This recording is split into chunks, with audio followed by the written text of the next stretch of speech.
couronne est un cercle formé par des fleurs, par des métal ou des épines. Alléluia. Donc la couronne, c'est un cercle qui est formé par des fleurs. Et nous voyons aussi des couronnes de fleurs. Alléluia. Même dans des films de César que nous voyons, ils mettaient une couronne de fleurs. Alléluia. Et la couronne est un cercle qui est formé par des métals. Nous voyons aussi la couronne de métal pour ceux qui sont mariés. Peut-être le jour du mariage, la femme met quand même une couronne aussi de métal sur sa tête. Et la couronne est aussi des épines. Lorsque la couronne des épines, nous prenons l'exemple de la couronne de Jésus-Christ. Alléluia. Les Juifs, ils avaient déposé une couronne des épines dans la tête de Jésus-Christ.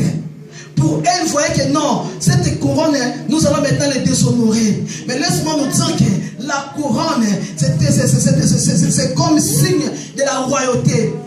Et cette couronne que nous voyons, quelle que soit formée par des fleurs, quelle que soit formée par le métal, quelle que soit formée par des épines qu'on met tout autour de la tête de quelqu'un ou de l'homme, c'est comme un signe de royauté, c'est comme un signe de la souveraineté, c'est comme un signe d'honneur.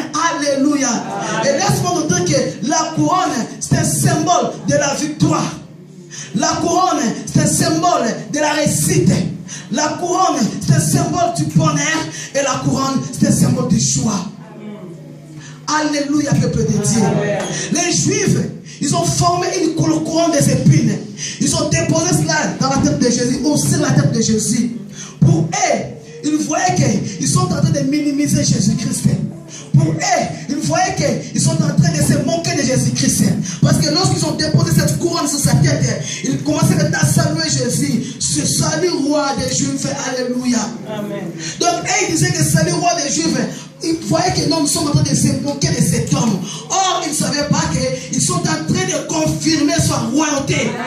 Ils sont en train de confirmer sa souveraineté. Car notre Seigneur Jésus-Christ, il est le souverain sacrificateur. Il est le souverain par excellence. Il est le souverain qui est au-dessus de tous les souverains. Alléluia. Ils ne savaient pas. Mais or, ils sont en train maintenant de confirmer son véritable titre. Jésus a été confirmé ce jour-là. Laisse-moi nous dire, quel que soit les couronnes des épines que les gens peuvent mettre sur sa tête, sur ta tête, quel que soit les couronnes d'épines que les gens peuvent mettre dans ton corps, alléluia. Laisse-moi te dire que ça fait mal, mais en quelque sorte, ils sont en train de confirmer ce que tu es. Ils sont en train de confirmer ce que tu es devant notre Dieu. Tu peux pleurer, tu peux se lamenter, mais il faut bénir toujours Dieu. Parce que c'est peut-être une confirmation de Dieu. Laisse-moi nous dire que Jésus-Christ a été élevé ce jour-là sans le savoir. Et même les Juifs, s'ils savaient, ils ne pouvaient pas faire cela. Parce que c'est ce jour-là que Jésus-Christ a été élevé comme le roi des rois, comme le roi des siècles, comme le roi des nations, comme le roi de ce monde, comme ton roi, comme mon roi, comme notre roi. Les Juifs croyaient qu'ils se moquaient de lui. Or, ce jour-là, Jésus était sur son trône en tant que roi. Alléluia. Malgré des épines. Mais Jésus a été glorifié ce jour-là. Car son titre a été confirmé ce jour-là. Qu'il est roi. Avec la couronne des épines. Alléluia. Comme un signe de la royauté. Parce qu'il était aussi roi. Un roi qui est au-dessus de tous les rois. Amen. Alléluia, peuple de Dieu. Amen. Les Juifs croyaient que non. Nous sommes en train de minimiser cet homme. Laisse-moi nous dire, quelqu'un sait que les hommes peuvent faire. Non, ils sont en train de minimiser. Non, non, non, non, non. Ils sont en train de faire quelque chose. Ils sont en train de se servir comme escalier pour te faire remonter dans ta destinée. Alléluia, peuple de Dieu. Jésus était là. Je crois que non, tout est filmé. Non. Or, tout a commencé maintenant. C'était le début maintenant du ministère de Jésus ou de la gloire de Jésus-Christ. Il a commencé ça jusqu'à la croix, à la tombe. Et maintenant il est ressuscité. Il est parmi nous. Alléluia. Amen. Comme nous sommes ici, Jésus-Christ est parmi nous. Amen. Il est notre roi. Maintenant il ne règne pas en Israël, mais il règne sur ta vie. Alléluia. Jésus est en train de régner sur ta vie. Comme nous sommes ici, nous sommes la trône de Dieu. Amen. Jésus est en train de régner sur nous. Et Et laisse-moi nous dire, lorsque Jésus règne sur nous, il n'y a que des miracles, des prodiges et des merveilles. Jésus est en train de régner dans nos vies. Amen. En tant que femme, je veux te dire que Jésus est en train de régner dans ton corps. Alléluia. Car notre corps est le temple du Saint-Esprit, est le temple de Jésus, est le trône de Dieu. C'est là où Dieu est en train de régner. Alléluia. C'est pour ça qu'il faut bien protéger nos corps. Alléluia. Amen. Il faut épargner nos corps contre les péchés. Parce que Jésus-Christ ne va pas régner dans un corps du péché. Alléluia. Amen. Alléluia, peuple de Dieu. Ça, c'est la couronne des épines que nous venons de parler. Et nous allons parler maintenant de la deuxième couronne, qui est la couronne de métal. Et celle de fleurs, nous allons pas parler sur ça. Mais on voulait parler de deux couronnes ce soir. Et la couronne du métal. La couronne du métal, je vais prendre un exemple. Souvent, lorsque les gens se marient, nous voyons lorsque les mariés entrent chaque fois dans l'église, surtout, on voit l'homme et la femme en train de venir. Les deux sont en honneur ce jour-là. Est-ce que c'est pas ça? Amen. Les deux sont en honneur. Mais on voit seulement la couronne sur la femme. Alléluia. Amen. Mais moi j'ai posé la question. La couronne, c'est un signe d'honneur. Donc les deux sont en honneur. Donc il fallait que l'homme et la femme puissent quand même mettre une couronne. Mais dans la plupart des cas, il n'y a que des femmes qui mettent la couronne. Et sans l'homme, une couronne sur sa tête. Laisse-moi nous dire, c'est la parole de Dieu. L'homme ne peut pas mettre une couronne sur sa tête. Car l'homme est la gloire de Dieu. Amen. La femme doit mettre une couronne, car c'est la femme qui est la gloire de l'homme. Alléluia. Yes. C'est la femme qui est la gloire de l'homme. Toi, femme, c'est toi qui vas glorifier l'homme. C'est toi qui vas mettre la couronne, parce que toi, tu es la gloire de l'homme. Yes. Et une femme qui va être la gloire de l'homme, c'est une femme qui s'élève pour une bonne cause. Ce n'est pas n'importe quelle femme. Alléluia. Amen. Et mais où est maintenant la couronne de l'homme? Parce que le jour de son mariage, lui aussi, il est en honneur. Mais où est sa couronne? Nous allons maintenant définir la couronne de l'homme marié. De l'homme marié. Ça, c'est le Saint-Esprit qui m'a inspiré cette définition. Amen. Alléluia. La couronne de l'homme marié. La couronne de l'homme marié. C'est un cercle formé par une femme. Alléluia. Amen. La première couronne, on avait parlé que c'est un cercle formé par des fleurs, par des métals et par des épines. Mais maintenant, la couronne d'un homme marié, c'est un cercle formé par la femme. Qu'on met, et non tout autour de la tête de l'homme, non. On met à la côté de l'homme. Alléluia. J'ai une couronne qui est à la côté de l'homme pour accompagner l'homme. Alléluia. Un homme marié. Et maintenant, cette couronne qui est la femme, qui est formée par la femme, on va le mettre à côté de l'homme. Cette couronne, elle est maintenant un signe d'honneur. Alléluia. Laisse-moi nous dire, en tant que femme, tu es un signe d'honneur pour ton mari. Amen. Alléluia. Maintenant, je vais parler de Marie de double face. Marie en tant que Christ et Marie en tant que ton mari qui t'a marié aussi. Tu es un signe d'honneur, ma bien-aimée, pour Jésus-Christ. Donc ça veut dire que c'est toi qui vas honorer Jésus. Alléluia. Mais aujourd'hui, nous voyons des femmes qui s'élèvent maintenant pour déshonorer Jésus-Christ. Laisse-moi nous dire que honorer Jésus, ce n'est pas lorsque nous entrons dans l'adoration. Seigneur, nous t'adorons, nous t'élèvons, nous te magnifions. Ce n'est pas ça. Alléluia. Amen. Honorer Jésus, c'est à partir premièrement de notre comportement, de notre caractère, de notre conduite. Comment nous nous conduisons devant la face de Dieu. Prier, c'est bien. C'est une recommandation biblique. En tant que chrétiens, nous devons prier et gêner. En tant que chrétiens, nous sommes là pour adorer notre Dieu.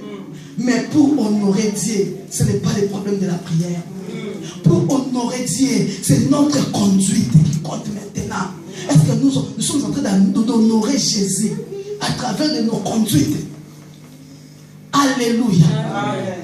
Et une femme qui s'élève, qui est une couronne pour son mari, qui est Jésus premièrement, nous sommes là pour honorer l'église de Dieu, qui est le corps du Christ. Amen. Alléluia. Est-ce que nous, en tant que des femmes, nous sommes en train quand même d'honorer l'église de Dieu? Nous faisons seulement l'église, mais c'est le corps de Jésus-Christ. Or, ce sont des femmes qui détruisent souvent l'église. C'est les femmes qui détruisent maintenant le corps du Christ. Alléluia. Amen. Vous savez, la femme a le pouvoir de bâtir, comme le pasteur vient de nous prêcher, ou de construire quelque chose de consistant. Et la femme aussi a le pouvoir de renverser ça à une seule chose. Alléluia. Amen. Les mamans, s'ils veulent détruire l'église, même pendant 5 minutes seulement, elles peuvent détruire. Alléluia. Amen. Nous, des femmes, Dieu nous a créés pour bâtir, pour construire, et non pour détruire. Pour honorer l'église de Dieu, pour apporter l'honneur dans l'église. Mais est-ce qu'aujourd'hui, il y a des mamans qui peuvent s'élever pour apporter l'honneur dans l'église? Il y a des mamans qui peuvent s'élever pour la bonne cause dans l'église de Dieu ou pour détruire l'église de Dieu. Beaucoup de mamans, même dans leur foyer, et même ils sont en train de détruire leur foyer. Alléluia. Amen. Elles détruisent leur foyer. Oh, une femme est là pour bâtir sa maison. Première maison qui est l'église, et deuxième maison qui est ton foyer. Est-ce que comme nous sommes ici, nous sommes en train de nous élever pour bâtir nos foyers? Regarde comme tu vis dans ta maison. Est-ce que tu es une femme qui s'élève dans ta maison pour une bonne cause? Est-ce que tu es une femme qui honore ton toit conjugal? Est-ce que tu es une femme qui honore ton mari? Alléluia, peuple de Dieu. Amen. Or, une femme, en tant que couronne de son mari, tu es là pour apporter l'honneur à ton mari. Vous savez, la femme vertueuse, dans le livre de Proverbes, chapitre 31, verset 23, cette femme, elle avait honoré son mari. Son mari avait de la considération, même s'il siège au milieu des grands, à cause de sa femme. À cause de ce que sa femme faisait. Et son mari a été honoré. Son mari a été considéré. Laisse-moi nous dire, pour que nos maris soient considérés, pour que nos maris soient honorés, c'est à nous la femme maintenant de faire quelque chose. Pour que Jésus soit honoré, nous ne parlons pas de Jésus, mais de l'église qui est le corps de Christ. Pour que l'église aujourd'hui soit honorée, c'est à nous des femmes de nous lever, de ramener l'honneur dans l'église. Aujourd'hui même les païens parlent mal de l'église. Pourquoi? Parce que nous les femmes ne sommes pas en train d'honorer l'église de Dieu. Nous-mêmes nous sommes en train de déshonorer l'église de Dieu. C'est pour ça que l'église est devenue faible aujourd'hui. Alléluia. Et laisse-moi nous dire, lorsque nous rendons l'église faible, ce n'est pas l'église, nous-mêmes nous allons devenir faibles aussi. Devant les diables, devant les problèmes, devant les païens, nous allons devenir faibles. C'est à nous, c'est nous-mêmes qui vont payer cette conséquence. Alléluia, peuple de Dieu. Amen. Une femme qui s'élève doit ramener l'honneur dans son église. C'est elle qui va ramener l'honneur dans son foyer, dans sa maison, dans la vie de son mari. Si tu veux que ton mari soit considéré, c'est toi qui vas considérer ton mari. Amen. Tu commences à considérer toi-même premièrement, tu considères ton mari, et ton mari sera aussi considéré aux yeux de tout le monde. Amen. En tant qu'une femme chrétienne qui va se lever pour chercher à porter maintenant l'honneur dans la vie de ton mari. Parce que c'est à toi maintenant d'honorer ton mari. Parce que c'est à toi qui est Christ, c'est toi qui es une couronne. Comme un signe d'honneur pour la vie de ton mari. Ton mari ne va pas avoir une couronne. C'est tous nous les femmes qui ont des couronnes. Alléluia. Moi j'ai donné à qui ma couronne? Alléluia. Ah, ma couronne est déjà partie. Mais moi, je suis en tant qu'une couronne auprès du pasteur. Alléluia. Donc, une véritable couronne, c'est la femme. Tu es la véritable couronne que le Seigneur t'a placée auprès de ton mari. Et une femme qui s'élève pour une bonne cause elle est la symbole de la victoire pour son mari. Alléluia. Laisse-moi te dire que si tu es une femme qui s'élève dans la prière, qui s'élève dans la présence de Dieu, si tu es une femme qui a de l'huile, tu es un symbole auprès de un symbole de la victoire auprès de ton mari. C'est toi qui vas commencer maintenant à apporter des victoires et des victoires dans tous les combats qui est dans la vie de ton mari, dans tous les combats qui sont dans ta maison, même dans l'église de Dieu. Alléluia. Amen. Tu es le symbole de la victoire si tu es une femme qui s'élève pour une bonne cause. S'il y a des problèmes dans l'église, c'est toi qui vas apporter maintenant une solution, mais par l'aide du Saint-Esprit. Alléluia, peuple de Dieu. Amen. Tu es la symbole de la victoire. C'est toi qui peux apporter la victoire. Nous avons vu dans le livre des Juges, chapitre 4, verset 19. On peut parler de verset 1. Nous allons lire d'une femme. Juges chapitre 4, on est à 19. Donc 9, on peut avoir 9 d'abord, et nous allons lire 21 aussi. Juge chapitre 4. Nous allons lire chapitre 9, il y a pas ça, chapitre 9 et chapitre 21. Laisse 19.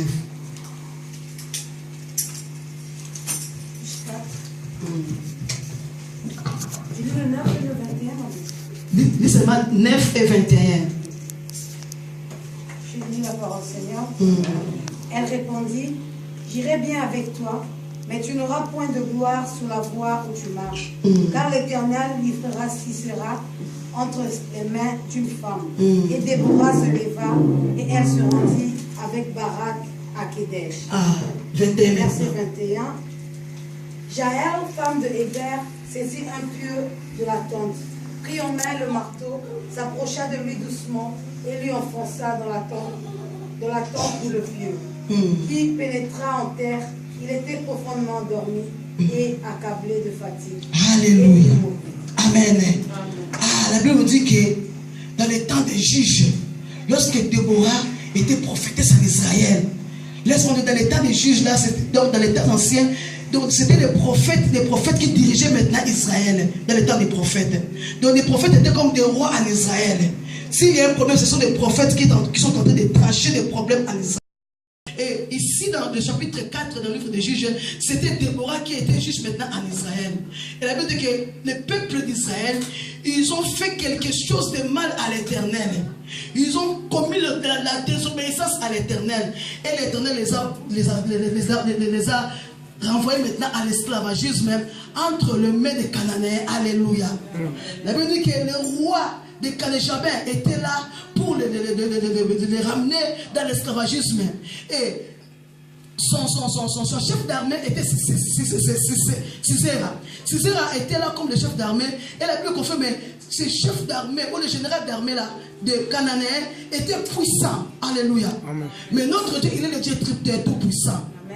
Et le peuple d'Israël était dans l'esclavagisme, était sous pression des Cananéens. Ils pleuraient, ils se lamentaient, ils cherchaient maintenant la face de Dieu. Et le moment était venu que Dieu puisse les délivrer entre les mains des Cananéens. Alléluia, peuple de Dieu. Amen. Et Dieu a parlé à sa servante Déborah d'aller parler maintenant au chef d'armée d'Israël. Dieu a dit, va parler à Baraka, qu'il raconte Sisera. Parce que je dois livrer Sisera entre les mains des enfants d'Israël. Sisera, il a eu peur. Et Déborah dit, d'accord, comme tu dis que nous allons partir ensemble, nous allons partir. Mais Dieu va donner la victoire à une femme. Est-ce que les mamans, on peut acclamer le Seigneur? Dieu est le symbole de la victoire. Dieu t'a donné la victoire. Et laisse-moi nous dire, lorsqu'ils ont commencé la guerre, comme Dieu a parlé, que je vais livrer maintenant Sisera entre vos mains, la main des Cananéens, ils ne pouvaient pas faire quelque chose. Et ils ont lâché le combat, ils ont commencé à fuir maintenant. Et Sisera, qui était puissant, un général combattant, puissant des Cananéens, il a fui et il est parti maintenant se réfugier dans la maison de Jaël. Alléluia. Son mari n'était même pas là. Jaël était la seule. Et c'est Jaël qui avait tué maintenant Sisera. Alléluia. Et Jaël a apporté la victoire en Israël. Femme, tu es la symbole de la victoire.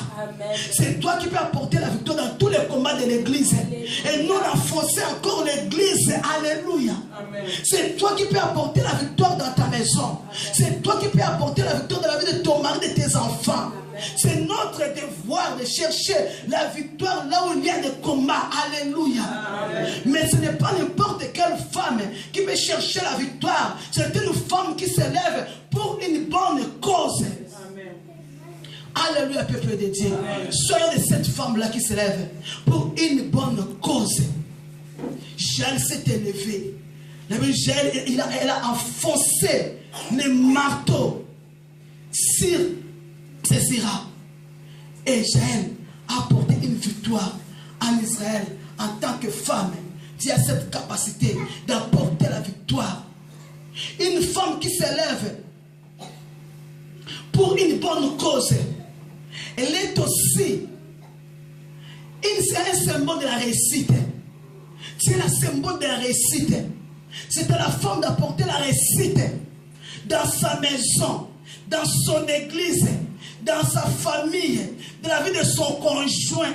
Alléluia. Amen. Même si ton conjoint vivait des échecs dans la vie, mais une femme qui sera pour une bonne cause, si tu es à côté de ton mari, tu vas commencer maintenant à porter la réussite. Donc l'échec va se transformer à la réussite. Pourquoi? Parce qu'il y a une femme qui se lève pendant la nuit dans la prière. Amen. Alléluia. Il y a une femme qui sont en train de gêner à côté de son mari. Il y a une femme qui sont en train d'aller toujours dans des retraites. Il y a une femme qui veut toujours être dans la présence de Dieu. Amen. Alléluia. Tu peux transformer l'échec de ton mari à la réussite. Même si dans l'église il y avait des problèmes, des échecs partout. Non, si tu es une femme qui se lève pour une bonne cause, tu as cette capacité de transformer tous les échecs à la réussite. Amen. Parce que Dieu t'a créé avec une aide.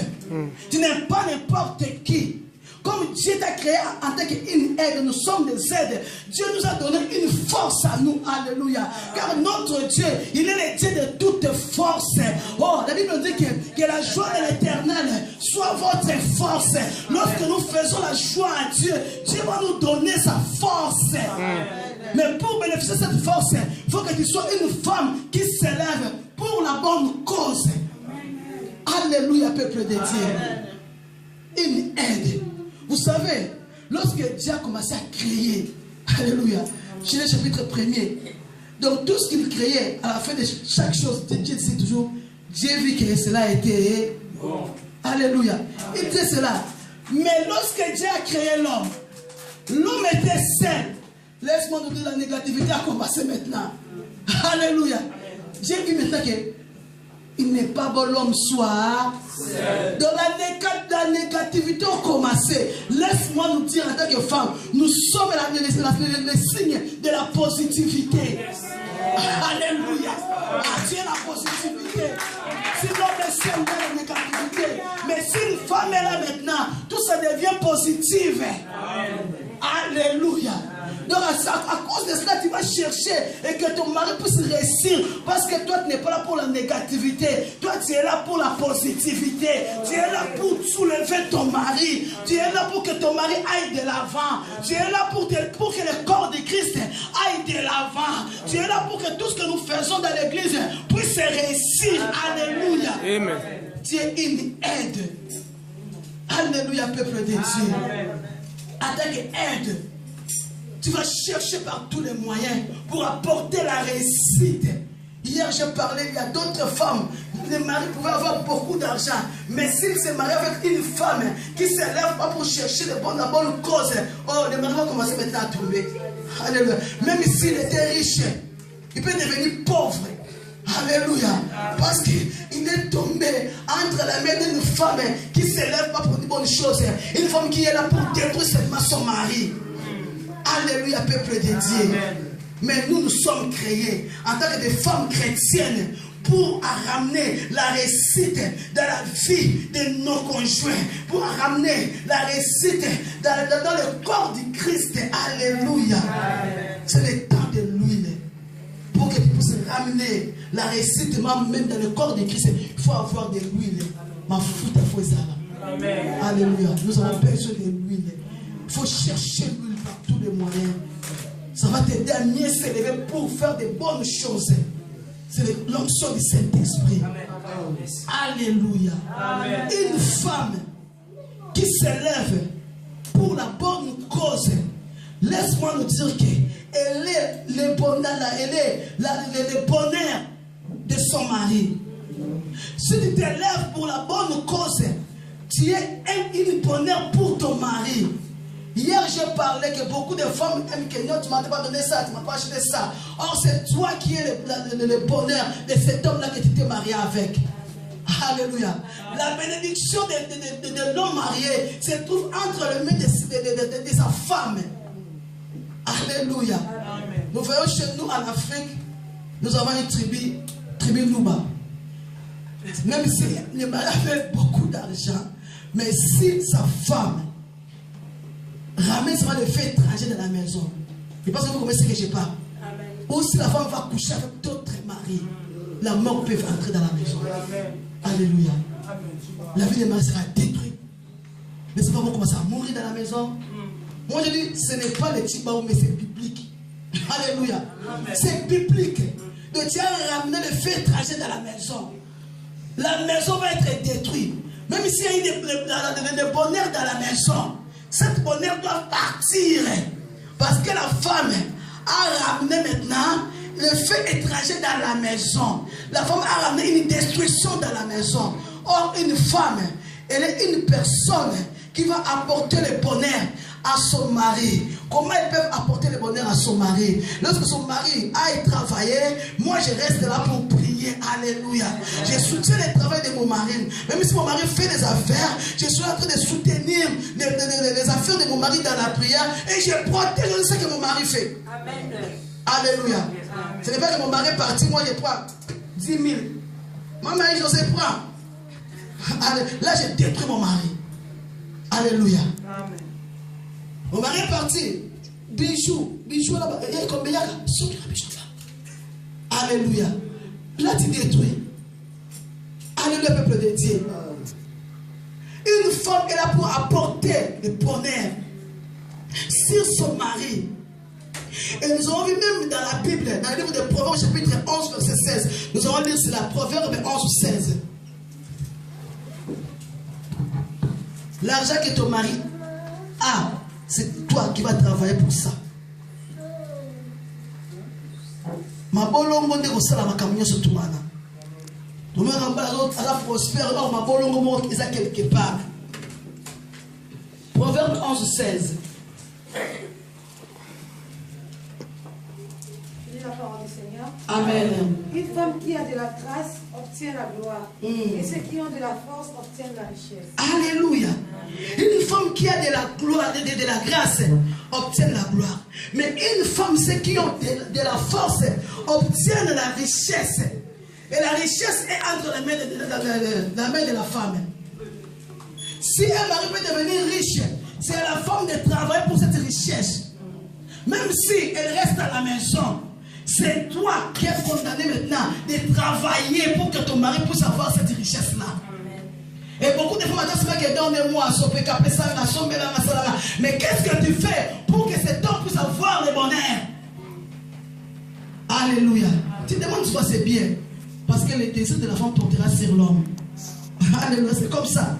Mais qu'est-ce que toi tu fais en tant que femme? Même dans l'église, nous sommes là de sopeka toujours. Alléluia. Oh, c'est à nous d'apporter le bonheur dans l'église de Dieu. Mais nous sommes là devant, je dis Jésus, donne-moi ça, donne-moi ça, donne-moi ça. Mais qu'est-ce que toi tu rapportes à Jésus? Alléluia. Est-ce que toi tu es en train de ramener quand même le bonheur dans le corps de Christ?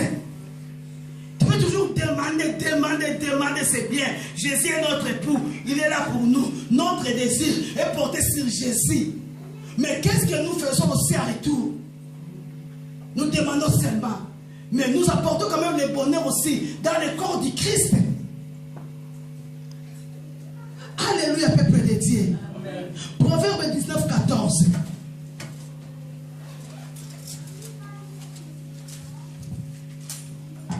Écoute ce que la Bible nous dit. On peut hériter de ses pères une maison. Oh, alléluia. Et des richesses. Mais une femme intelligente est des dons de l'Éternel. Une femme qui est intelligente, elle est un don de l'Éternel. L'homme peut hériter des maisons, des voitures, de l'argent. Mais si il a une femme insensée, tout va partir, tout cet argent va partir, toute cette richesse va partir. Alléluia. Mais si tu as trouvé une femme intelligente, donc cette femme intelligente, c'est une femme chrétienne, une femme qui s'élève pour la bonne cause, il va protéger cette richesse, il va garder cette richesse spirituellement tant que physiquement. Alléluia.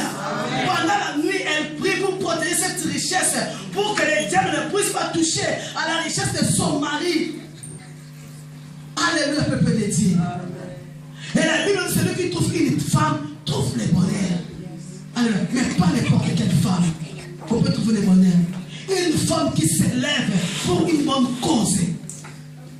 Si tu t'es marié avec une femme qui s'élève pour la bonne cause, pour la cause de Jésus, laisse-moi nous dire que vous avez trouvé une bonheur. Dieu t'a trouvé le bonheur. Tiens le bonheur à travers de cette femme. Aujourd'hui, il faut que nous, les mamans, nous comprenions que non, c'est à nous maintenant de rendre nos maris heureux. Et non de chercher seulement au mari de nous rendre heureuses. Alléluia. C'est nous. C'est nous qui vont commencer les premiers. Et lorsque mon mari sera béni, il va me rendre heureuse maintenant. Alléluia. Mais cette richesse, ça vient de toi, la femme. Le bonheur que ton mari peut avoir, ça vient de toi. C'est toi qui vas travailler pour cette bonheur. C'est toi qui vas rendre l'homme heureux. C'est toi qui vas rendre l'homme riche. La Bible nous parle dans le livre d'Ecclésiaste, chapitre 4. La Bible dit que vaut mieux des gains. Alléluia.